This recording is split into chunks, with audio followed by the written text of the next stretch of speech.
বিদ্যা মাকে গোসল করে আটার রুটি তৈয়ার করে, গোস্ত আর রুটি যখন বিদ্যা মায়ের মুখে দেয় আর বিদ্যা মা খায় আর দোয়া করে, আল্লাহ রব্বুল আলামিন, আমার স্বামী অনেকদিন পূর্বে মারা গেছে, আল্লাহ আমার সন্তান সামান্য একটু গোস্তের ব্যবসা করে, এই গোস্তের ব্যবসা করার পরে আমাকে কত আদর যত্ন করে, আল্লাহ আমি মা হয়ে দোয়া করতেছি, আল্লাহ তুমি আমার সন্তানকে জামানার পায়গাম্বার মুসার সাথে দিও।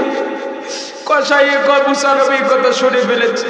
মুসা কসাই গোস্তের টুকরা মাকে দল্লায় আবার রেখে বলতে লাগলেন, হুজুর আমি আপনাকে চিনি না, আমি আপনাকে জানি না, আমার মা প্রত্যেকদিন দোয়া করে আমাকে নাকি আল্লাহ জামানার পায়গাম্বার মুসার সাথে নাকি জান্নাতে দিবে। হুজুর বলুন তো কোথায় আমি কসাই আর কোথায় জামানার পায়গাম্বার মুসা? এটা কি এক হয়? কোনদিন এক হয় না।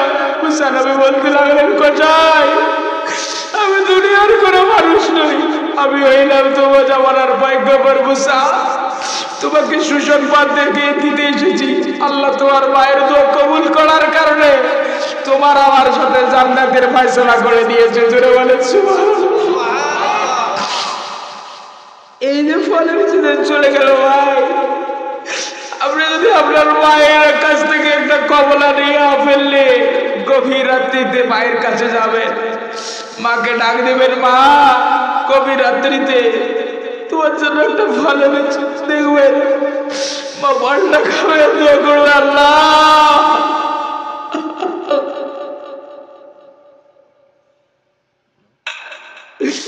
আল্লাহ তুমি আমার সন্তানকে দেখে রাখিও, আল্লাহ মা দোয়া করতে দেরি হবে, বলুন তো কবুল হতে দেরি হবে?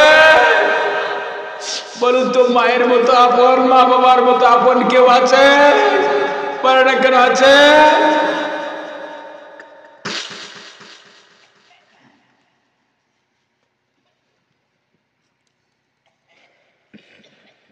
আমি আমার জীবন দশে একটা ঘটনা প্রায় মা গেলে শোনাই। আমার মনে হয় না আমি মা বাবার সামনে কথা বললেই কথা বলিনি। আমার একটা চাচাতো ভাই ছিল, এর নাম ছিল আলী। কি নাম ছিল বলুন তো? আলী। বাড়িতে দুলা ভাই এসেছে, আমার চাচা বলতে লাগলেন, আলী সাইকেল দিয়ে একটু তোমার দুলা ভাইকে মেন রোডে আগায় দিয়ে আস। 7 বছর বয়স, দুলা ভাই 20 টাকা পকেট থেকে বের করে দিয়েছে। আলী রাস্তার পাশে দোকান আছে, পটেটোটা নিয়ে চলে যায়। আলী ভাই চলে যাচ্ছেন নাকি? আলী বলতে আলী এই পটেটো আনতে গিয়ে বুড়িমারির আমার হুমায়ুন সওদাগরের ট্রাক সন্তানটিকে লাগাই দিয়ে জায়গায় ডেট করে দিয়েছে। সন্তানটা বিদায় হয়ে গেছে। মৃত্যুর 4-5 বছর হয়ে গেল। যেইবারে কোরবানির ঈদ আসে সেইবারে আমার চাচি আম্মা কাঁদে। আমি একদিন ডাক দিয়েছি, চাচি আম্মা কত মানুষ আছে আলিফের জন্য, কেউ কাঁদেন, আপনি কাঁদেন কেন? আমার চাচি আম্মা ডাক দিয়ে বলতে লাগলেন, বাবা তোমার আলিফ ভুনা গোস্ত বেশি পছন্দ করত, ঈদ আসলে গোস্ত সামনে নিয়ে হাউমাউ করে কাঁদত। এর নাম হচ্ছে মা। এর নাম কি? মা। মায়ের সামনে যখন বাচ্চাকে ফেলাই দিতে চায়, এমতো সময় মা ডাকতে বলতে লাগলেন, ও স্বামী আমার, এই বাচ্চাটা আমার, তুমি কেন ফেলাই দিতে চাও? বাচ্চাকে কোলে নিয়ে বাচ্চা আমার 2 ছনে কালিমা পড়ে মুসলমান হয়ে যায়। এইদিকে আল্লাহর নবীকে মারার জন্য রুকায়না যখন আল্লাহর নবীকে মারার জন্য ধরবে, এমতো সময় আল্লাহর নবীর শরীরটাকে আল্লাহ রাব্বুল আলামিন চুম্বক করে দেয়। রুকায়না যেমনি ধরতে গেছে, আল্লাহর নবীর সঙ্গে চুম্বকের মতো লাগিয়ে আছে।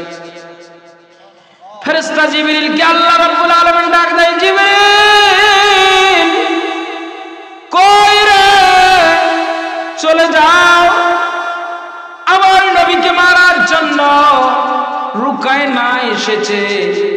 আমার নবীর পায়ের নিচ থেকে তলকা উপরে তুলে ধরো, উপরে উঠাইতে থাকো, আর চুম্বকের সাথে বেশি লাগাইয়া দাও।